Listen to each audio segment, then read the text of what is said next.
को पावन अपनी हाथी थे। कृष्णाय वासुदेवाय हरिये परमात्मने प्रय नाथ क्लेश नाशाय गोविंदाय नमो नमः। गोविंदाय नमो। वसुदेव सुतम देवम कंसानूरमर्दनम देवकी परमानंदम कृष्ण जगत गुरु कृष्ण वंदे श्री कृष्णा शरणौ मम। श्री कृष्णा शरणौ मम। श्री कृष्णा शरणौ।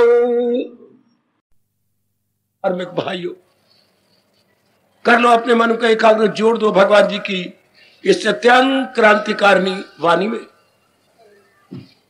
प्रसंग है महाराज जी के 18वें अध्याय के अंतिम 66वें श्लोक तो नहीं, उपदेश का फरमान। या भगवान जी का उपदेश संपूर्ण हो जाता है।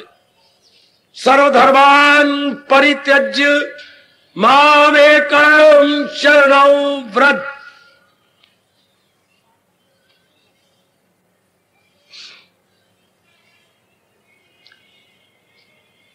अपने मनुष्य जाति के कल्याण के लिए मेरे प्रभु ने ये चोटी का उपदेश दिया और आखिर में आकर कमाल कर दिया, सार रूप में सब कुछ कह दिया।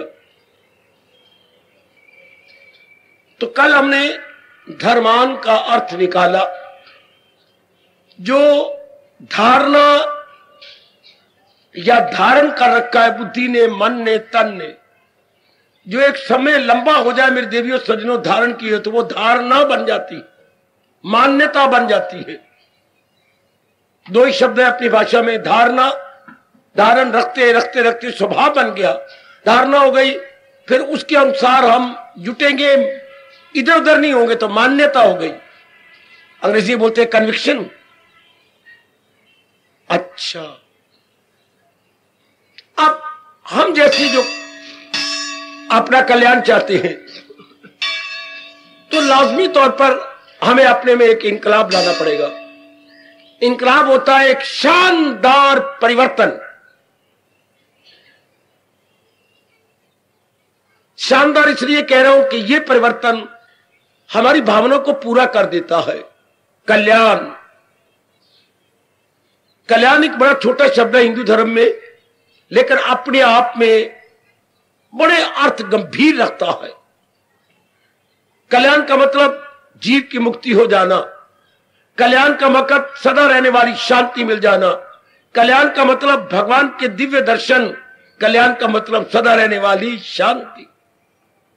शब्द एक छोटा सा कल्याण है, कितने अर्थ गंभीर है, इसकी गर्भ में कितने चोटी के अर्थ छिपे हुए हैं। तो धर्म का अर्थ सर्वधर्मान परित्यज्य। अगर हमारे इरादे, विचार और कर्म शुद्ध होते तो हमें उत्तरोत्तर खुशी मिलती, शांति मिलती। लेकिन ऐसा नहीं, बल्कि दिन प्रतिदिन हमारी शांति, सुख, आराम घटते चले गए। इसलिए हमारे मन ने बगावत की और हम अपने कर्मों से तंग आ गए। तो आज भगवान हमें अपने चोटी के उपदेश से बता रही हैं, और जरा न देर करना, समय को पर लगे होती है, उड़ता जाता है। जो दाना लाभ उठा जाए बड़े भाग्यशाली माने जाते हैं। अब आप भाग्यशाली में अपना नाम लिखवाइए, भाग्यशालिनी बनिए मेरी देवी। और जो हमारे पुराने इरादे, विचार और क्रियाएं हैं उसको सदैव के लिए मिटिया मिट कीजिए। हिम्मत लगाओ, अगर गीता जी का सही रूप में लाभ उठाना है तो। अगर आप चाहते हैं कि मैं पूरा लाभ उठा लूं भगवान जी की वाणी का, तो परम आवश्यक है गिरा दीजिए सब कुछ, निकाल दो इनके गंदे भाव, गंदे विचार। इस प्रसंग में हमारे महापुरुष ने बड़ी रोचक घटना सुनाई। एक गांव के बाहर कोई अनुभवी महात्मा रहा करते थे। उस गांव का नंबरदार मेरे देवियों सज्जनों, उसके खाने का, उसके रैश का यानी उसके आवास का और कपड़े इत्यादि का पूरा प्रबंध किया करता और अपने हाथों से उनकी सेवा किया करता था। अच्छा बाबा, फिर लेकिन एक उसने रट लगा रखी थी, आप मुझे भी थोड़ा सा ज्ञान दे दो। कहते कहते बेचारे को साल हो गया, उसकी सेवा में कोई कमी नहीं आने पाई। एक दिन महापुरुष जाप करके टहलने लगे तो ये भाव गूंजने लगा, थोड़ा सा ज्ञान मुझे भी दे दो। तो इसने मुझे तंग कर मारा है,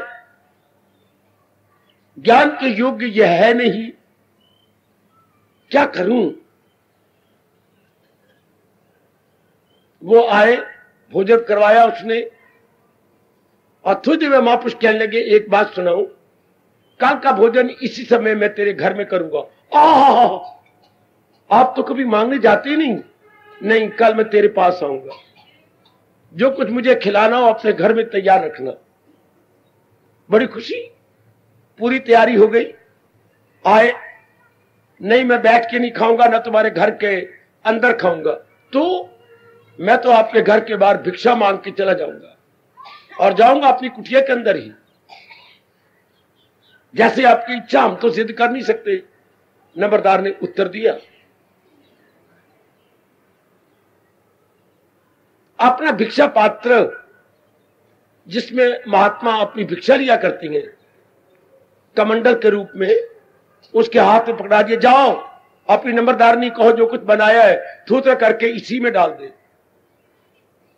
लेकिन जब नंबरदारनी ने ऊपर ढक्कन खोला उसमें तो मल मूत्र था, तो वो तो बड़े हैरान हो गई, ये कैसे होगा, डाल दो, मैं ज्यादा नहीं खड़ा हो सकता। महाराज इसमें तो मल मूत्र है, पर मैं कहता हूं डाल दो। बार बार महात्मा जी कहते जाए और वो दोनों रोने लग गए, नंबरदारनी और नंबरदार। मैं कहता हूं डाल दो, मैं ज्यादा घर में मैं चले जाऊंगा। महाराज कैसे डालें, इसमें तो मल मूत्र है, हमें साफ करना होगा, निकलो बाहर फिर तुम सारे। नंबरदार बाहर आ गए। वो नंबरदार कान पकड़, कहूं महाराज, वो तू जो साल बार हो गए मेरा सिर खाते हुए, हाँ अब 4 घंटे में तेरी नंबरदारी ने भोजन तैयार किया, वो इस कमंडल में नहीं डाला जाता चूंकि मल मूत्र है, और मुझे बरसों गुजर गया तप करते हुए, वो मैं तप तेरे अंतःकरण में कैसे दे दूं जिसमें मल मूत्र से बदतर काम है, क्रोध है, मोह है, लोभ है, मैं कैसे डाल दूं। आज मुझे समझ आई, महाराज मैं बड़ा अनाड़ी और मूर्ख हूं, इसलिए आप लोग स्थगित कर रहे थे। हां, तू इस योग्य नहीं। अगर भगवान जी उस वक्त आकाशवाणी देते तो क्या यही आकाशवाणी ना होती नंबरदार को, सर्वधर्मान परित्यज्य, है कि नहीं।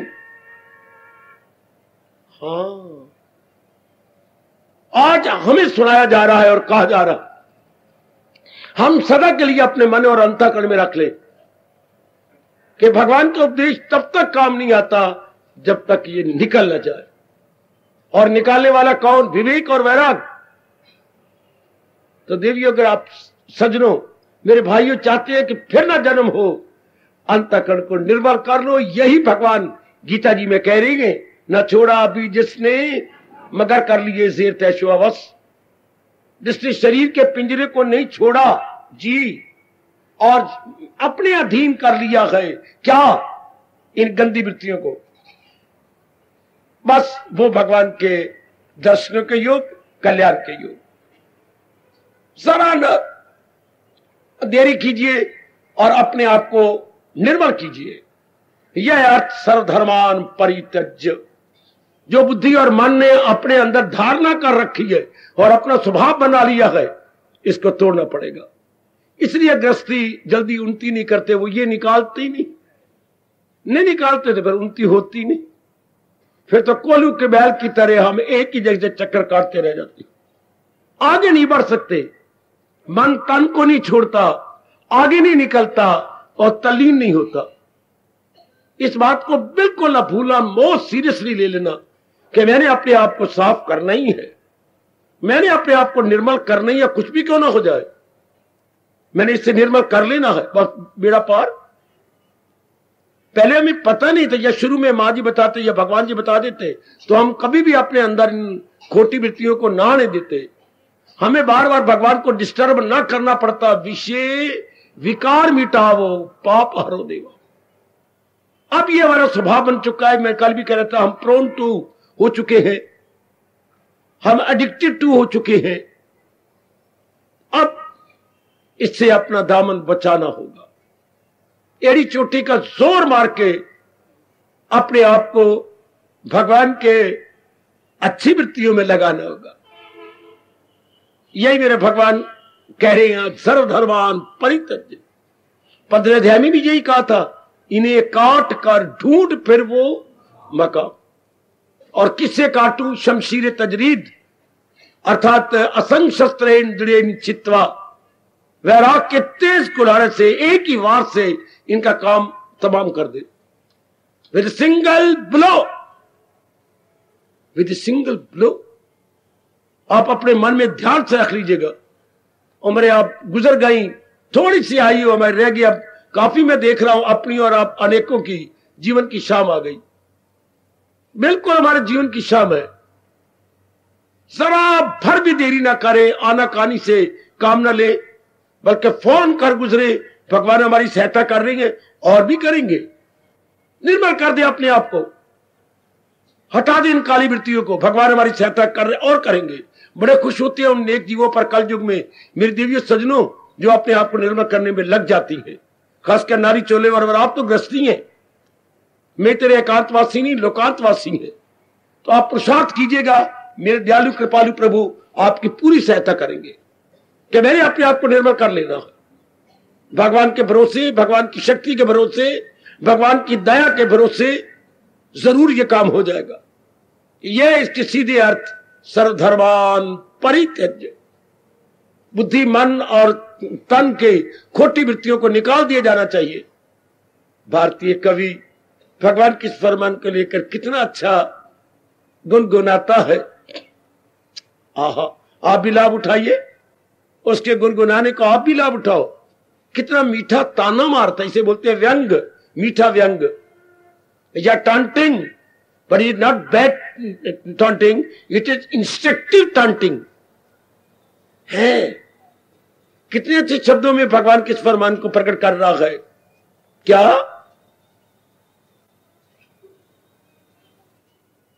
दिल का हुजरा साफ कर जाना के आने के लिए। दिल का हुजरा, हुजरा कहते शीशे को।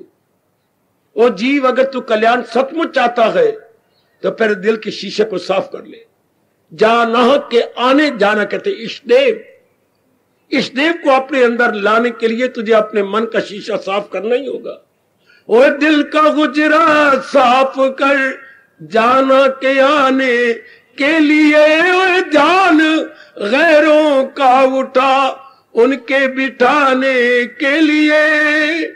ये जो नाना प्रकार के संकल्प विकल्प हमने अपने मन में रखकर हलचल मचा ली है, हटाना ही पड़ेगा। कितना आगे ताना गए, एक दिल लाखों तमन्ना, उस पे और ज्यादा हवस। छोटा सा मन है और कितनी तमन्नाएं, इच्छाएं, राग और द्वेष, और फिर लोभ सवार हो गया उसके ऊपर। एक दिल, लाखों तमन्ना, उस पे और ज्यादा हवस, फिर ठिकाना है कहां उनके बिठाने के। चोट मारा करो अपने आप को। दिल का हुजरा साफ कर जाना के आने के लिए। ध्यान गैरों का उठा उनके बिठाने के लिए। एक दिल, लाखों तमन्ना, उस पे और ज्यादा हवस, फिर ठिकाना है कहां उनके बिठाने के लिए। कोशिश करो, फिर कोशिश करो, फिर पुरुषार्थ करो, बात बन जाएगी, जरूर बन जाएगी बात मेरे सजनों। ओ मेरी कल्याणकामी देवियों, जरूर बात बन जाएगी। भगवान पे भरोसा रखते हुए you please from your own self try your best और लॉर्ड कृष्णा विद यू। खुद उन्होंने कहा हुआ है पुरुषार्थी का पक्ष भगवान लेते हैं। आप अपनी ओर से तो पुरुषार्थ कीजिएगा। ये जो मेरे गुरुदेव ने मुझे आचार्य ने अर्थ समझाए, मैंने आपकी झोली में डाल दी है। चीज छोड़ी वही जाती है जिसपे अपना अधिकार ना हो, जो अपनी ना हो। तो गंदी वृत्तियां अपनी नहीं है, गंदी वृत्तियां कुदरत की हैं।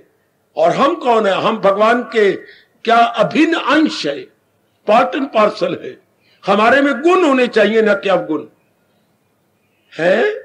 कभी कभी आप लड़ पड़ते हैं दोस्त, तो कहते छूनिए पानी पाकर डुब मार, तेरा बाप कितना अच्छा और तेरे में कितने ऐब आ गए हैं, देख लो। ठीक कह रहे हो, लानत है तुझे। तुम बिल्कुल ठीक कह रहे हो, मेरे पिताजी बहुत अच्छे हैं। इसी तरह हम अगर जीवात्मा को देखें, जीवात्मा अंश है भगवान का, और ये ऐब और ये ड्रॉबैक्स और ये त्रुटियां, और हम तो कल्याण चाहते हैं, इसलिए भगवान आह्वान कर रहे हैं, छोड़ इनको, निकाल दे इनको, ले मेरी राह। ये हमारा स्वभाव नहीं है, काम क्रोध मोह लोभ अहंकार, वरना भगवान कभी ना कहते ये नरक के द्वार है, इन तीनों को छोड़ के आगे निकल जा। अब आप भगवान से ताकत मांगो। अर्थ रूप में तो मैंने समझा गया, लेकिन जब जीवन में ढाला जाता है तो एक बार कशके निकलती हैं, चीखें निकलती हैं। कभी कभी हार के जीव बच्चों की तरह छम छम रो पड़ता है, क्योंकि कई जन्मों से हमने इन खोटी वृत्तियों को अपना बना रखा है। और आज भगवान ऑल टुगेदर आज्ञा दे रहे हैं कि इनको निकाल दो। यदि हम पूर्ण रूपेण अपना कल्याण चाहते हैं तो उसके बाद मेरे प्रभु कह रहे हैं, मांगा के दम, अर्थात भगवान की शरण लेना। माम एकम, अब पूर्ण रूपेण एकमात्र प्रभु की शरण, पूर्ण रूपेण एकमात्र अपने भगवान की शरण। पूर्ण रूपेण शरण होता है भगवान पर भरोसा करना। संसार के हम एक दूसरे काम आएंगे, वरना हमारा शरीर नहीं चल सकता, लेकिन हम भरोसा भगवान पर करेंगे। देखिए भगवान गीता जी में एक नहीं अनेक जगह कह रहे, खासकर यह फरमान करे जिस कदर उस पे लाजम है काम, मगर आसरा मुझ पे रखे मदाम। सहारा किसी का न ले एक अमल उसका है ऐन तरके अमल। इजिकल टू क्या कहा? मांगा के दामन में मेरे पर। जरा समझा दीजिए अपने आप को कि हमारे प्रभु हमें आज्ञा क्या दे रही है। पूरा भरोसा अपने भगवान का। वैसे मैं कहा करता हूं कि टहनी पर पक्षी बैठा हुआ है और टहनी नई नई है और कोमल है, तो कहा जाता है पक्षी को आप ऊपरी टहनी पर बैठो जो जरा अच्छी सख्त है, ये टहनी हरियरी कहीं गिर ना जाओ। पक्षी कहता मैं गिर ही नहीं सकता, भले ये टहनी नरम है, मैं नहीं गिर सकता। क्यों पक्षी तुम भारी हो और टहनी नरम है, गिर जाओगे, नीचे कुत्ता बैठा है। नहीं, मैं टहनी पे बैठा ही नहीं। एक बार अब अपनी आंखें मलती हैं और देखती हैं क्या मेरी आंखें मुझे धोखा दे रही हैं। नहीं बाबा, तुम अपनी आंखें ना मलो, मैं नजर में तो आ रहा हूं कि मैं टहनी पे बैठा हूं, लेकिन मैं तो अपने पैरों का सहारा लेके बैठा हूं। और नेक जीवो, इस दृष्टांत को याद रखना। कहने वाले ने हाथ जोड़े और सिर झुका दिया। बिल्कुल पक्षी तुम ठीक कहते हो। नजर तो आता है कि वो टहनी के सहारे बैठा है, लेकिन मन ही मन में तो उसने अपने पैरों का सहारा ले रखा। इससे नजर तो आए कि आप गृहस्थी में है, संसार में है, लेकिन मन ही मन में अपने प्रभु के सहारे। मन ही मन में, चूंकि भक्ति मन का विषय गए, प्रेम मन का विषय गए, अभ्यास मन का विषय है, योग मन का विषय। मन ही मन में अपने अंतर्यामी भगवान के सहारे। ऐसे जीव बड़ी जल्दी तर जाते हैं। कोई सवाल नहीं, गृहस्थी विरक्ति नर नारी का, no question at all. Question तो है अपने आंतरिक दिव्य प्रेम का। तो इस श्लोक का पूरा लाभ उठाइए कि मैंने मन ही मन में अपने प्रभु का सहारा ले लेना। शरण का मतलब ही होता है, शरण पूर्ण पेन लेंगे वही जिन्होंने काली वृत्तियों को निकाल दिया। मेरे सज्जनों, जिन्होंने खोटी वृत्तियों को निकाल डाला, तर जाओ इस जहान से, तर जाओ। केवल हम अब आपके लिए ही 46 वर्षों से आए बैठेंगे। मेरा यहां रहना सफल कर दो, निकाल दो इनको, ये रखने योग्य नहीं है। शरीर पर फोड़ा हो जाए तो ये ऊपरी चीज है, बाजू काटने योग्य नहीं। बाजू तो मैं लेके पैदा हो, ये जो ऊपर से चीज सुपर इंपोज हो गई है, ये हटाने योग्य है। ये जो इतना मोटा फोड़ा ऊपर हो गया है, इसको मैंने ऑपरेट कराना है। ऑपरेशन इसके होना, बाजू का नहीं। हाय, ऑपरेशन अंतःकरण का नहीं होना, ऑपरेशन खोटी वृत्तियों का होना। भगवान खोटी वृत्तियों के लिए कह रहे, सर्वधर्मान परित्यज्य, इन गंदी वृत्तियों को निकाल कर मेरी शरण ले। अपनी चीज को नहीं छोड़ना वो होता है जो, ध्यान देना, हमारे व्यास जी ने कहा छोड़ना वो होता है जो अपनी ना हो। अपनी चीज को नहीं छोड़ना तो रखना होता है। बाजू नहीं काटा जाता, बाजू पर जो फोड़ा हो गया है उसका ऑपरेशन होता है। बड़ा अच्छा दृष्टांत जी, बेटी बाजू नहीं काटा जाता, बाजू पर जो फोड़ा हो गया उसको काटना, उसका ऑपरेशन होता है। उसमें मल पड़ गया, वो लाल खून उसमें गंदा बन गया है, we have to operate that only. अच्छा, इसलिए ये गंदी वृत्तियां मन में भर गई हैं। अगर हमारे मां बाप होते तो ये गंदी वृत्तियां, भगवान के भक्त होते तो ये गंदी वृत्तियां होती कभी ना होती। अगर ये श्लोक हमारे पे लागू होता, वो हो वरना ऐसे घराने का लाल, जहां योगी आकलो बाकमाल, तब हमारे अंदर विवेक होता, वैराग होता, भक्ति होती, शक्ति होती, ध्यान होता और सिमरन होता। अब ये खोटी वृत्तियां आ गई हैं, अब इसको निकाल लो। क्यों? क्योंकि हम कल्याणकामी बन चुके हैं। हम सब अपना कल्याण चाहते हैं, और किस द्वारा? भगवान जी के चोटी के अनुपम ज्ञान द्वारा। इसलिए हमारी ये मोस्ट असेंशियल है कि पहले उनको निकाले। किन वृत्तियों को? 2000 अनवांटेड अपने मन में बिठाइए। ये अवांछनीय वृत्तियां हैं, अवांछनीय, अनवांटेड। इनको तो निकालना ही होगा। तब भगवान कह रहे, ले मेरी राह, मांगा के दामन में मेरी पनाह। अर्थात भगवान जी की पूरी शरण। मैं आपको मोटी बात बताता हूं, अगर आपने भगवान ये गंदी वृत्तियां निकाली और भगवान की शरण ले ली तो उसकी कसौटी एक ही बताई है सारी गीता में, न हो उसको फिक्रे चुनाव, उसको फिर संसार के संकल्प विकल्प नहीं आएंगे। जिन्होंने पूरा सहारा मेरे सज्जनों, मेरी देवियों, भगवान का ले लिया तो कोई संकल्प का संसार संबंधी नहीं होगा, मन बिल्कुल टिक जाएगा। भगवान ने फिर गीता में एक क्लियर किया, न हो उसको ख्याले दुई से कोई काम, उसे ख्याले दुई दुनिया के संकल्प विकल्प नहीं आएंगे। मैं हूं या आप, कोई भी थे या होंगे, फिर उनको संकल्प नहीं आएंगे संसार के। वो अपने आप में शांत रहेंगे, अपने आप में टिके रहेंगे।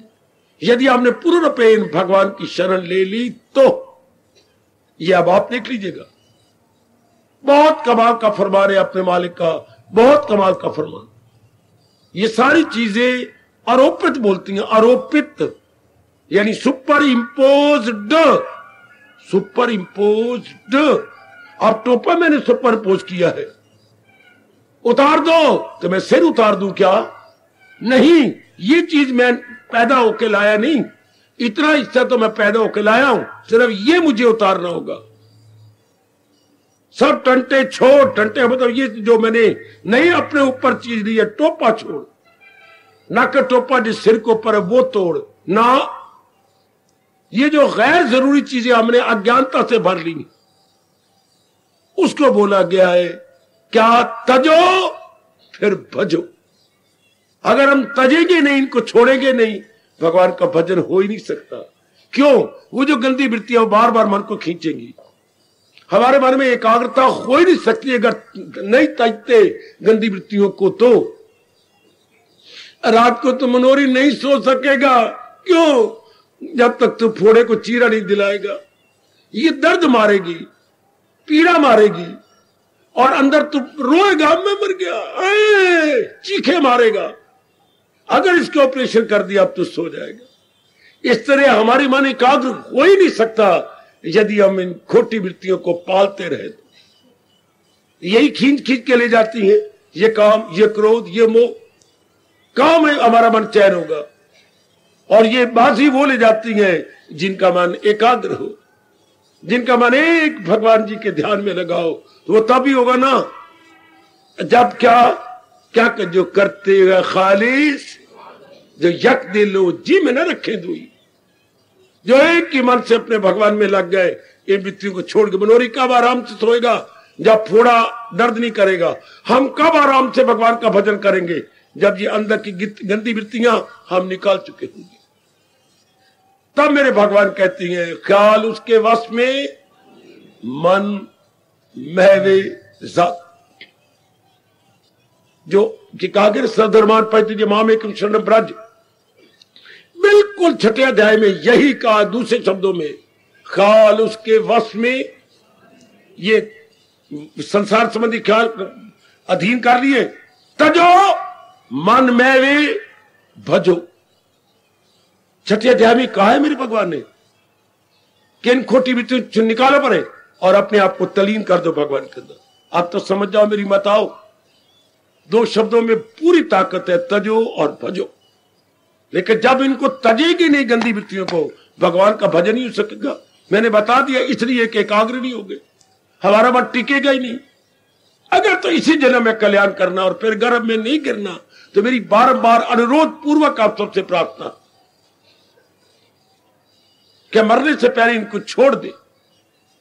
बस दूसरे आदमियों का जन्म इसलिए होता है कि मरने के साथ ले जाती हैं, हम लोग मरने से पहले इनको छोड़ जाती हैं, इसलिए गर्भ में नहीं गिरते, दोबारा जन्म नहीं होता। एक सामान्य जीव मरने के साथ इनको ले जाता, मरेगा फिर वो जन्म होगा, साथ अपने ले जाए मन। और हमारे लिए क्या कहा गया, जो हिंसा करे ख्वाहिशें अब दिल से दूर।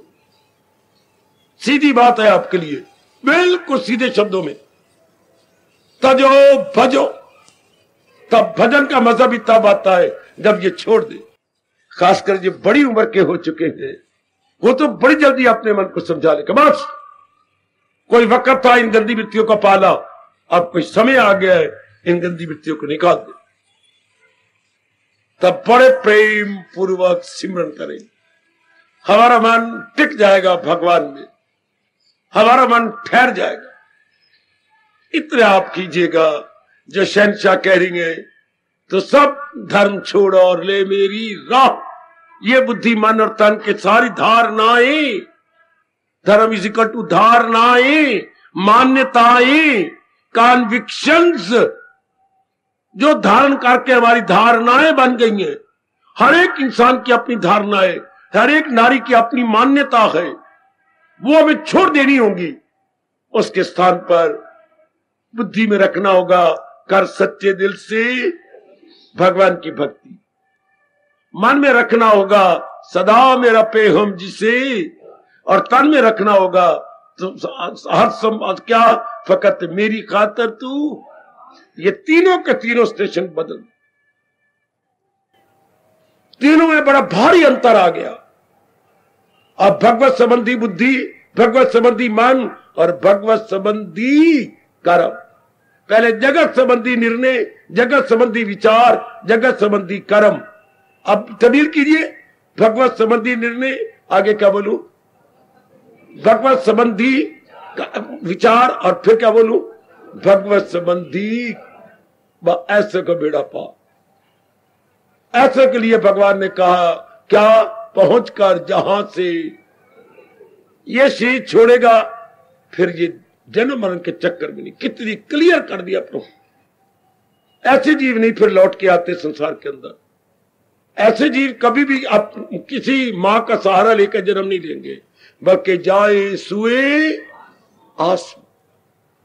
ऐसे जीवों कहा गया वो भगवान की जात में समा जाता। ना भूलना, ना शक करना, वरना ये जन्म भी बर्बाद हो जाएगा। बड़ी जल्दी अपने इष्ट देव महाराज जी के इन शब्दों पर विश्वास करते हुए एक लॉन्ग जंप लीजिए, एक लंबी छलांग भरिए कि मैंने ऐसा ही करना। तब भगवान कहते हैं दमे वापसी भी जो ये ऐसा स्वभाव बन जाएगा, आखिरी वक्त भी यही भाव आएगा, हासिल से ब्रह्म निर्वाण, फिर ऐसा जीव मुक्त हो जाता। निर्वाण का मतलब होता है मुक्त हो जाना। स्वामी जी ने हंसाया था मथुरा में भाषण देते हुए, निर्वाण का अर्थ क्या होता है? जिस चार पाई पे वान नहीं बुना गया उसमें सोएगा कौन? चार पाई के बाजू तो है, ये बाजू भी है और इधर लंबी लंबी लकड़ियां भी हैं, बाजू भी है, लंबी लकड़ियां भी हैं, लेकिन वान नहीं बुना गया तो कोई आराम करेगा? नहीं। इंसान तो है पर संकल्प विकल्प कामना वासना का वान नहीं बुना गया तो निर्वाण हो गया, अर्थात वो जन्म मन के चक्कर में नहीं आएगा। जिसके अंदर संकल्प विकल्प का वासना कामनों का वान ताना पेटा नहीं लगा, ताना पेटा उसका कभी जन्म नहीं होता। जिसने बेवकूफी से अपनी कामने वासनों का ताने पेटा लगा रखे हैं वो जरूर लौट के आएगा, दुख पाएगा, जलील होगा, दुख पाएगा, अनेकों को दुख देगा। उनके लिए भगवान ने लानत मारी है, वो दुश्मन बन के दुनिया में आते रहे और हाय अधू बन के दुनिया में आते रहे, जहां में तबाही मचाते। सब धर्म छोड़ और ले मेरी राह, देखो अपनी बुद्धि को, निकल गया पुराने इरादे, देखो अपने मन को, निकल गया पुराने विचार, देखो अपने कर्म, तन के कर्मों को, छूट गए सारे संसार संबंधी को कर्म। उसके बाद मजा आता है भगवान के चरणों में बैठकर भक्ति कमाने का।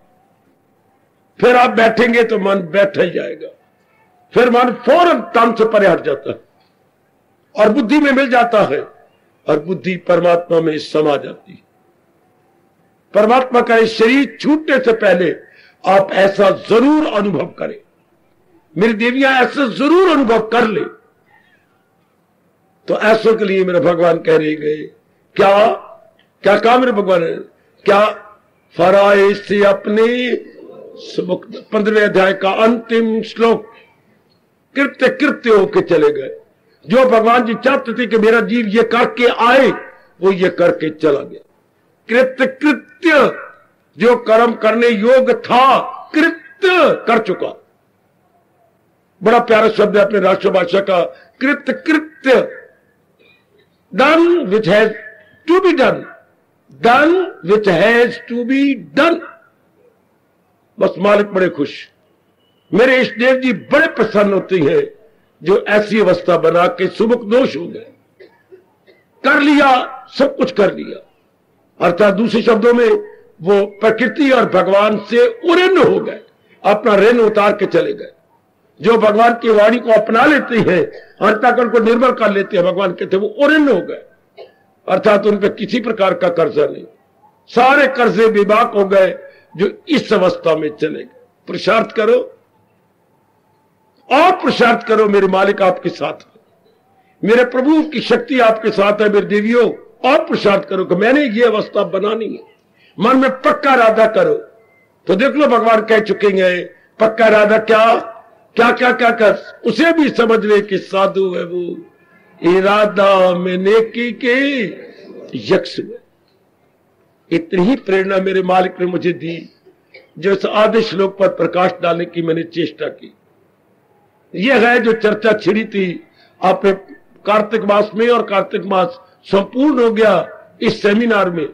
ये कैसा सेमिनार भगवान ने पहली बार चलाया? सेमिनार होता है एक ही विषय पर अनेक व्यक्ति अपने विचार प्रकट करें, ये एक ही विषय पर अब अनेक कुछ का कुछ सोचते रहे, जिसके यथार्थ अर्थ जो प्रभु ने और आचार्य जी ने मुझे दिए, मैंने प्रसाद के रूप में आपके अंतःकरण में रख दिए। अब मेरे प्रभु अपनी ओर से शक्ति जरूर प्रदान करेंगे कि आप इसे जीवन में डालकर अपना लोक परलोक बना जाएंगे। पूर्ण आशा मुझे अपने मालिक पर कि वो शक्ति देंगे और आप अपने लोक परलोक बनाएंगे। क्या चर्चा चल रही थी? तो सब धर्म छोड़ और ले मेरी मांगा के दामन में मेरी पनाह। हार्दिक धन्यवाद, हार्दिक आशीर्वाद। अब अपनी शहंशाह की आज आरती बड़े प्रेम और श्रद्धा से उतारे।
जगदीश हरे विजय विकार पाप हरो देवा कवि कष्ट हरो देवा श्रद्धा प्रेम बड़ा श्री गीता जी की से हरिओम जय जगदीश हरे मन धन सब कुछ है तेरा सब कुछ है तेरा तेरा तेरे अर्पण तेरा तेरे समर्पण क्याला हे मेरा हरिओम जय जगदीश हरे जय जगदीश हरे स्वामी भगत जनों के संकट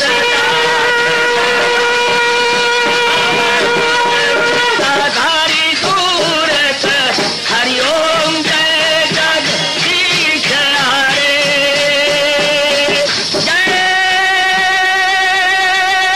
भगवद गीता जय भगवद गीता वने भवन्तु सुखिनः सर्वे सन्तु निरामयाः सर्वे भद्राणि पश्यन्तु मा कश्चित् दुर्भाग् भवेत् हरि ओम शांति शांति शांति ओम प्रभु। इसलिए भगवान कृष्ण की जगत गुरु भगवान कृष्ण महाराज की सफल करना इसलिए हार्दिक धन्यवाद।